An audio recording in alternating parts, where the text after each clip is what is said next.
Now, the 13th African Games has entered its crucial phase, with Ghana exceeding its previous medal count of 13 from the last edition held in Rabat, Morocco.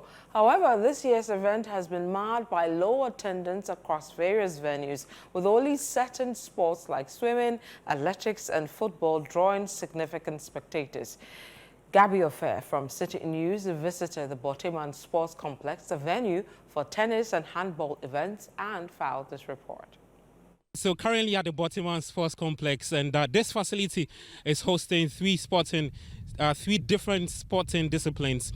Down the left, where we call the Dome, it has the handball event ongoing, where Mali are currently taking on Uganda in the handball event. If you descend a bit further down, it has got the lawn tennis also taking place, and then down your right side has got the indoor volleyball also taking place. Those are part of the three sporting disciplines of the ongoing African Games. The lawn tennis, of course, is part of the Olympic qualifiers or the Olympic sports qualifiers, and so that is ongoing there. But today we are looking at what the vendors are currently getting. On my right, we have a few vendors who have set up looking to or hoping that patrons who are looking to troop in here or patrons who are trooping in here would visit them and try and get some stuff there in terms of food, water, drinks, and other things. So we'll be talking to them in a bit to tell us a bit more how it has gone so far. Remember that we just got some few days to the end of the African Games. So what are you selling? What do you sell here? Actually, I do Indomie, rice, and then drinks, water as well. Okay. And are you here because of the African Games, or you are stationed? You were stationed here before?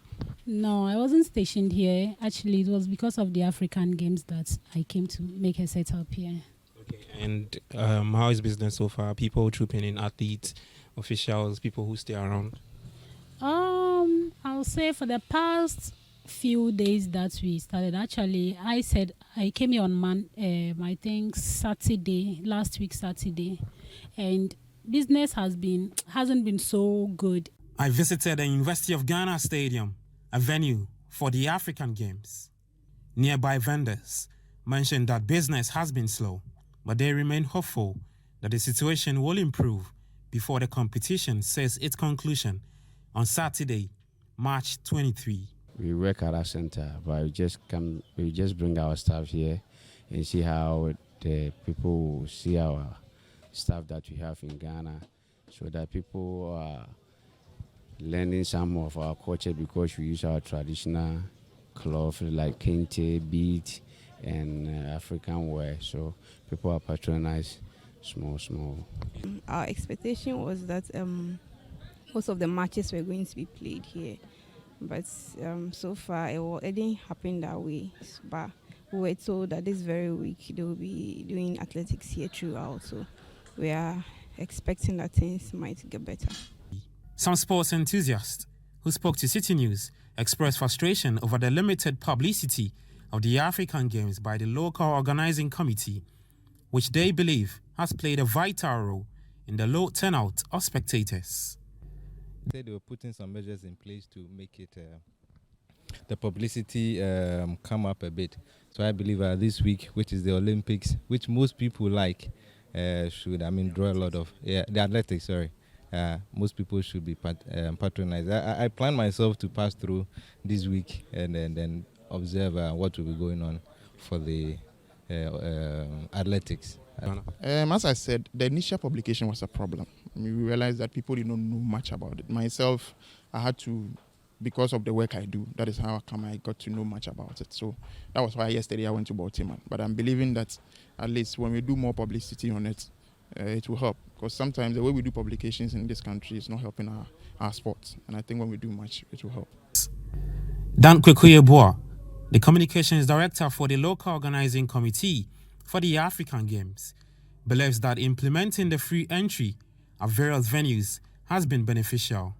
However, he also acknowledged that the initiative could have had an even greater impact if it had been introduced a bit earlier. The idea to make the gates free has really impacted positively. If you look at patronage from the start and now, this morning, if you look at the funds within the stands, even though it's early in the morning. It gives an indication that we're going to get a full house.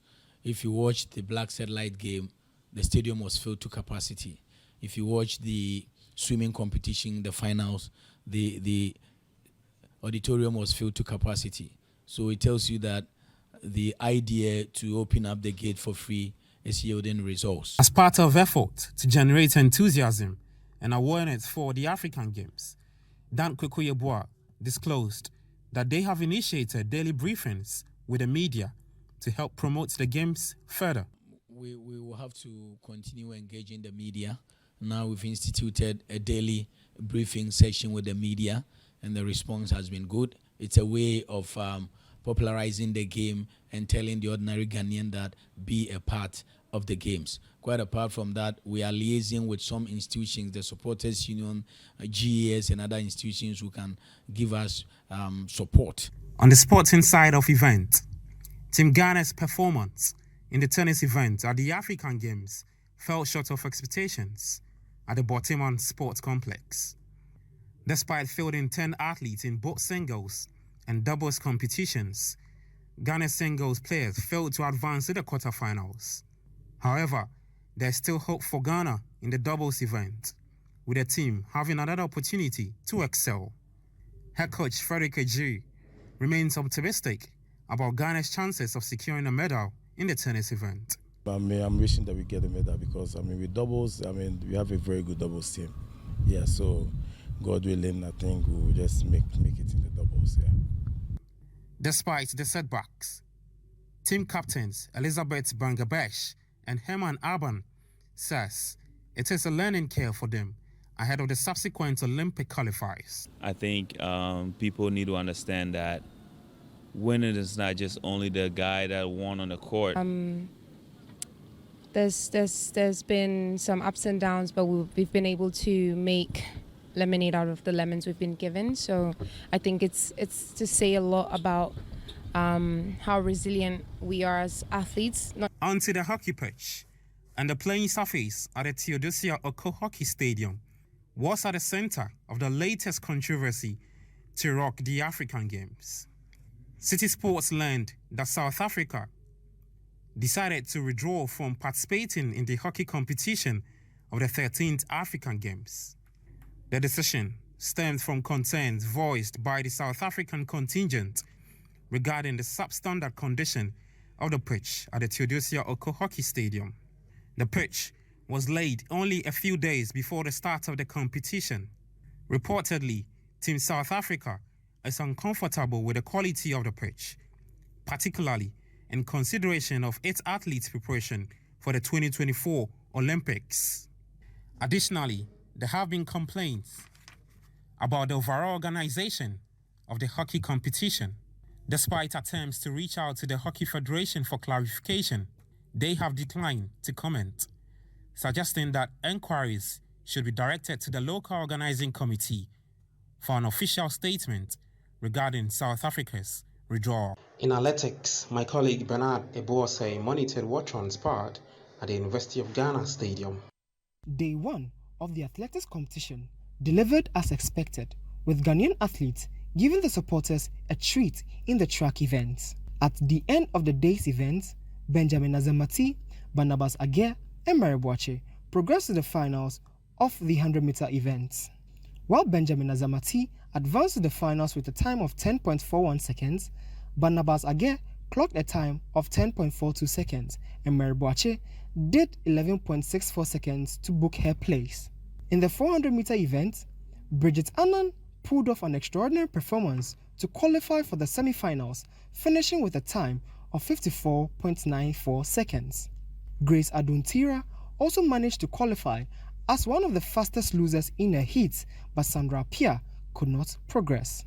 In the men's category of the 400-meter sprint, Ado Frank did not start the race, while Diafo Solomon and Martin Owusu-Entry could not make the qualification mark. Citi News spoke to Benjamin Azamati, and this is what he had to say. I feel alright. Not a race I think I would like or I'll be so happy about, but I'll take it. It qualifies me to the final, so I'll just go sit, look back at the videos and sit with my coach and discuss what went wrong, what went right, and then correct them. And then tomorrow I hope to put out my best performance. I think it's amazing. I just have to use their energy to help me to run fast. What should we expect from you? Nothing but my best performance, of course. Barnabas Aguirre, after qualifying, spoke to Citi News. Yeah, I'll say this is one of the opportunities. There are also races I'll be competing when I go back to the States. So this is my first outdoor. I'm starting my outdoor in my home. So I look forward to running good and continue the rest back in the USA. An athletics coach for Ghana, speaking to Citi News, promised Ghanaians a medal on Tuesday. Medal. We are going to get medal in a sprint because we have 3 athletes going to the finals, and I believe we're going to get a medal. It's been a fun day here at the University of Ghana Stadium where 3 Ghanaian athletes have made it to the final of the 100-meter event. Benjamin Azamati, Barnabas Aguirre and Mary Boachi all progressing to the final stage of the 100-meter sprint. From the University of Ghana Stadium, my name is Bernard Osei, reporting.